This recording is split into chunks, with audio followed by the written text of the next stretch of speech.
కుంటా ఉన్న పరిస్థితి చంద్రబాబు నాయుడు గారు. ఇదే సత్యవర్ధన్ అనే వ్యక్తి మెజిస్ట్రేట్ దగ్గరికి తాను వచ్చి జరిగిన ఘటన గురించి మెజిస్ట్రేట్ దగ్గర వాంగ్మూలం తాను ఇచ్చేస్తే మిగతా వాళ్ళందరికీ కూడా బెయిల్లు వస్తాయి అనే ఉద్దేశంతో పోలీసులు చంద్రబాబు నాయుడు గారు ఇద్దరు కూడా కుట్ర పన్ని సత్యవర్ధన్ అనే వ్యక్తిని 20 సార్లు మెజిస్ట్రేటు రమ్మని సమన్లు పంపించినప్పటికీ కూడా ప్రతిసారి దాటేసుకుంటూ రాకుండా ఎగరగొడుతూ పోయాడు. చివరికి జడ్జికు 20వసారికి ఇన్నిసార్లు సమన్లు ఇచ్చినా కూడా ఈ మనిషి రాకపోవడం అన్యాయము అని పోలీసుల మీద గట్టిగా జడ్జి తిట్టి ఖచ్చితంగా సమన్లు ఇవ్వండి, నెక్స్ట్ టైం వచ్చేట్టుగా ఖచ్చితంగా చూసుకోండి అంటే అప్పుడు మరుసటి వాయిదాకు సత్యవర్ధన్ అనే వ్యక్తి తానంతటి తానే హాజరై ఈ ఘటన జరిగిన సమయంలో ఇంతకుముందు తాను 161లలో ఏదైతే చెప్పాడో అదే విషయాలను మళ్ళీ జడ్జి గారి సమక్షంలో మళ్ళీ అదే విషయాలే మళ్ళీ ఆయన తెలియజేశాడు. ఘటన జరిగిన సమయంలో తాను అప్పుడు లేడని, తనను ఎవరూ కులం పేరుతో దూషించలేదు అని, అసలు ఈ కేసుతో తనకు ఎలాంటి సంబంధము లేదని కోర్టుకు తాను మొరబెట్టుకున్నాడు. తాను తన తల్లి ఇద్దరు కలిసి ఆటోలో కూర్చొని కోర్టుకు వచ్చామని, తన స్టేట్మెంట్ వెనుక ఎవరి బలవంతము లేదు అని ఫిబ్రవరి 10వ తారీఖు 2025 ఫిబ్రవరి 10 2025 ఫిబ్రవరి 10న జడ్జి గారి ముందర స్టేట్మెంట్ తాను ఇచ్చాడు. ఫిబ్రవరి 10, 2025 జడ్జి గారి సమక్షంలో తాను ఈ విధంగా స్టేట్మెంట్ ఇచ్చేసరికి చంద్రబాబు నాయుడు గారికి, లోకేష్కు, వీళ్ళిద్దరికీ కూడా మనశ్శాంతి కరువు అయిపోయింది. వంశీని అరెస్ట్ చేయలేకపోతా ఉన్నాము అనే దుర్బుద్ధి వీళ్ళల్లో ఎక్కువ కావడం మొదలుపెట్టింది. వీళ్ళంతా కలిసి పోలీసులతో మళ్ళీ కుట్రబన్నారు. కుట్రబన్ని వీళ్ళు మరుసటి రోజు అంటే ఫిబ్రవరి 11వ తారీఖున వీళ్ళు విజయవాడ పటమట పోలీస్ స్టేషన్లో సత్యవర్ధన్ మీద వీళ్ళు ఒక ఎఫ్ఐఆర్ రిజిస్టర్ చేశారు. ఫిబ్రవరి 11వ తారీఖున సత్యవర్ధన్, వంశీ ఇద్దరి మీద వీళ్ళు ఎఫ్ఐఆర్ రిజిస్టర్ చేశారు. కోర్టును తప్పుదోవ పట్టించారు అని వంశీని, సత్యవర్ధన్ మీద వీళ్ళు తప్పుడు కేసు బనాయించారు. కోర్టును తప్పుదోవ పట్టించారు, తప్పుడు సాక్ష్యం తాను ఇచ్చాడు అని చెప్పి వీళ్ళు ఎఫ్ఐఆర్ రిజిస్టర్ చేసి ఆ ఎఫ్ఐఆర్ రిజిస్టర్ చేసిన కాపీని తీసుకొని పోయి సత్యవర్ధన్ అమ్మను, సత్యవర్ధన్ నాన్నను, సత్యవర్ధన్ అన్నను అందరినీ కూడా బెదిరించి ఫిబ్రవరి 12వ తారీఖున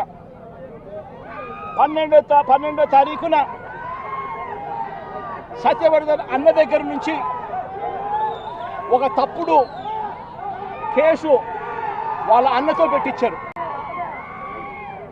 ఏమని పెట్టించారు? ఈ వ్యక్తి సత్యవర్ధన్ అనే వ్యక్తిని కిడ్నాప్ చేసుకొని పోయారట. అది ఎవడో చూశాడట.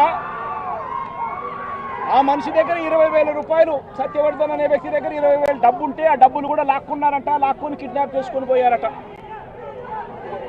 అని తప్పుడు కేసు. కనీసం సత్యవర్ధన్ అనే వ్యక్తితో మాట్లాడకుండా ఫిబ్రవరి 12వ తారీఖునే కేసు రిజిస్టర్ చేసి ఫిబ్రవరి 13వ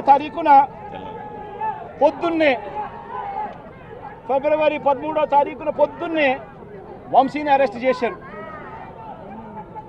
సత్యవర్ధన్ దగ్గర నుంచి స్టేట్మెంట్లు తీసుకునింది 13వ తేదీ సాయంత్రం, 13వ తేదీ రాత్రి, 13వ తేదీ సాయంత్రం. అంటే ఆయనకు ముందు స్టేట్మెంట్ కూడా తీసుకోకుండా వంశీని అరెస్ట్ చేయడం, ఆ వర్షన్ను మళ్ళా సత్యవర్ధన్ అనే వ్యక్తితో 13వ తారీఖు సాయంత్రం మళ్ళీ వంశీ మీద వంశీ ఇలా చేశాడని చెప్పించడం, అది దారుణంగా లా అండ్ ఆర్డర్ను ఏ స్థాయిలో ఉంది అని చెప్పడానికి ఇది ఒక పెద్ద నిదర్శనం. నిజంగా నేను చెప్తా ఉన్నా, ఒక మనిషి ఏదైనా తప్పు చేస్తే, తప్పు చేసిన ఆ వ్యక్తిని శిక్షిస్తే పోలీసులకు ఎవరికైనా గౌరవం ఉంటుంది. కానీ ఇవాళ జరుగుతూ ఉన్నది రాష్ట్రంలో ఏం జరుగుతూ ఉంది? నీకు నచ్చని వాడిని దొంగ సాక్ష్యాలు వీళ్ళే క్రియేట్ చేస్తూ ఉన్నారు, దొంగ కేసులు వీళ్ళే పెడతా ఉన్నారు. దొంగ సాక్ష్యాలు దొంగ కేసులు పెట్టి ఇల్లీగల్గా మనుషులు తీసుకొని వచ్చి అరెస్ట్ చేస్తూ ఉన్నారు. అరెస్టులు చేసి నెలలు జైళ్ళల్లో పెట్టే కార్యక్రమాలు జరుగుతూ ఉంది. నిజంగా డెమోక్రసీ అన్నది ఏ స్థాయిలోకి దిగజారిపోయిందో చెప్పడానికి అందుకే వంశీ కేసు ఒక ఉదాహరణ అని చెప్తా ఉన్నా. ప్రజాస్వామ్యం నిజంగా ఏ స్థాయికి దిగజారిపోయింది అని అంటే, నిన్న కూడా చూసాం పిడుగురాళ్ళల్లో మున్సిపాలిటీకి సంబంధించి అక్కడ జరిగిన మున్సిపల్ వైస్ చైర్మన్ ఎన్నుకునే ఎన్నిక పిడుగురాళ్ళల్లో 33 మంది ఉంటే కార్పొరేటర్లు 33 మంది వైసీపీనే గెలిచింది. మరి తెలుగుదేశం పార్టీ కార్పొరేటర్ కనీసం ఒక్కడు కూడా లేకపోతే తెలుగుదేశం పార్టీ ఏకంగా పిడుగురాళ్ళ వైస్ ప్రెసిడెన్సీ సీటు ఒక్క సభ్యుడు కూడా లేని ఆ సీటును వీళ్ళు సిగ్గు లేకుండా మేమే గెలుచుకున్నాము అని చెప్పుకుంటా ఉన్నారు అని అంటే, నిజంగా పోలీసులు అనే వాళ్ళు చంద్రబాబు నాయుడు గారి హయాంలో ఏ స్థాయికి దిగజారిపోయి ప్రజాస్వామ్యాన్ని కూనీ చేస్తూ ఉన్నారని చెప్పడానికి నిదర్శనం. తిరుపతిలో 49 సీట్లకు 48 సీట్లు వైసీపీ గెలిచింది. తెలుగుదేశం పార్టీ గెలిచింది కేవలం ఒకే ఒక్క స్థానం. అటువంటి చోట డిప్యూటీ మేయర్ పోస్టు పోలీసుల ఆధ్వర్యంలో తెలుగుదేశం పార్టీ వాళ్ళు కార్పొరేటర్లను కిడ్నాప్ చేసుకొని బస్సులో నుంచి కిడ్నాప్ చేసుకొని పోయి డిప్యూటీ మేయర్లను మేమే గెలుచుకున్నామని చెప్పి వాళ్ళు ప్రకటించుకుంటా ఉంటే పోలీసులు ఏ స్థాయికి దిగజారిపోయినారు తెలుగుదేశం హయాంలో అని చెప్పడానికి ఇంకో నిదర్శనం. తుని నియోజకవర్గంలో 30 కార్పొరేటర్ల స్థానాలు 30కి 30 వైసీపీ గెలిచింది. తెలుగుదేశం పార్టీకి కనీసం ఒక్కడంటే ఒక్క అభ్యర్థి కూడా లేడు. మళ్ళీ అలాంటి చోట ఎన్నికలు జరిగితే అలాంటి చోట వైస్ ప్రెసిడెన్సీని వయసుని ఎన్నుకునే ఎన్నిక వైస్ చైర్మన్ ఎన్నుకునే ఎన్నిక జరిగితే వైసీపీకి ఎలాగో వైసీపీ వాళ్ళను దౌర్జన్యం చేసి తీసుకునే పరిస్థితి లేకపోయేసరికి తెలుగుదేశం పార్టీ వాళ్ళు ఎన్నికనే పోస్ట్ పోన్ చేశారు. అంటే వీళ్ళకి అనుకూలమైన వాతావరణం వచ్చేదాకా ఎన్నికలు జరపరు. కోర్టు పర్యవేక్షణలో ఉన్న కేసులకు సంబంధించిన పరిస్థితులు ఇవి. పాలకొండలో కూడా అంతే. వైసీపీకి అందులో 17 ఉంటే తెలుగుదేశం పార్టీకి కేవలం 3.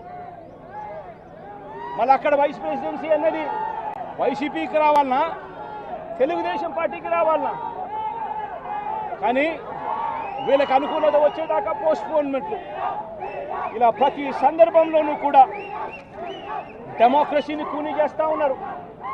పోలీసులను వీళ్ళు ఇష్టానుసారంగా వాడుకుంటా ఉన్నారు. నేను ఇవాళ ఒకటే చెప్తా ఉన్నా, ప్రతి పోలీసు వ్యక్తికి కూడా చెప్తా ఉన్నా, మీ టోపీ మీద ఉన్న 3 సింహాలకు కనిపించే ఆ సింహాలకు సెల్యూట్ కొట్టడం మొదలుపెట్టండి.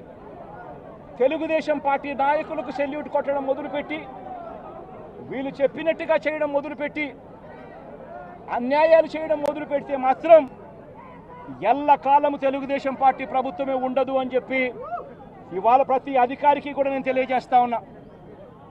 రేపొద్దున మళ్ళీ మా అధికారం వస్తుంది. వచ్చినప్పుడు అన్యాయం చేసిన వీళ్ళందరినీ, వీళ్ళ అధికారులందరినీ, అన్యాయం చేసిన ఈ నాయకులందరినీ కూడా బట్టలు కూడా తీసి నిలబెడతామని చెప్పి కూడా ఈ సందర్భంగా తెలియజేస్తా ఉన్నాను. ఎవడిని వదిలిపెట్టేది ఉండదు.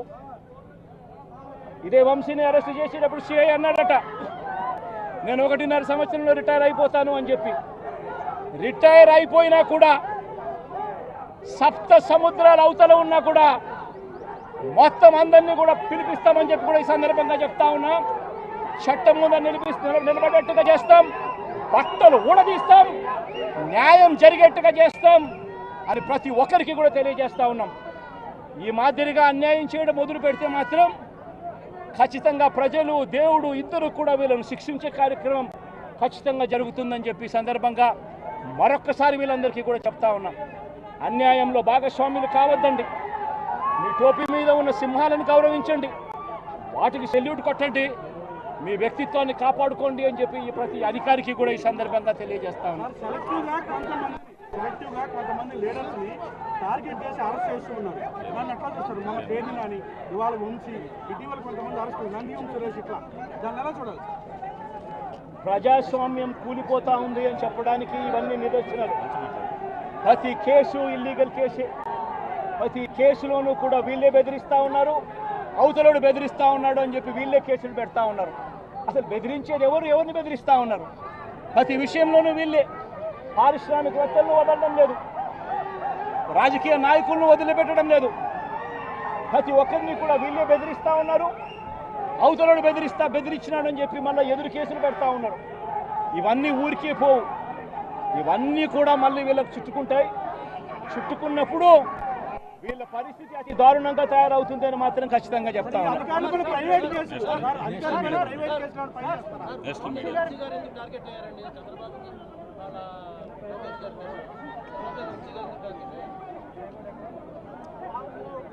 వంశీని ఎందుకు టార్గెట్ చేస్తా ఉన్నారు అనేది చంద్రబాబు నాయుడు గారికి వంశీని చూస్తే తన సామాజిక వర్గం నుంచి ఒక వ్యక్తి ఎదుగుతున్నాడు. చంద్రబాబు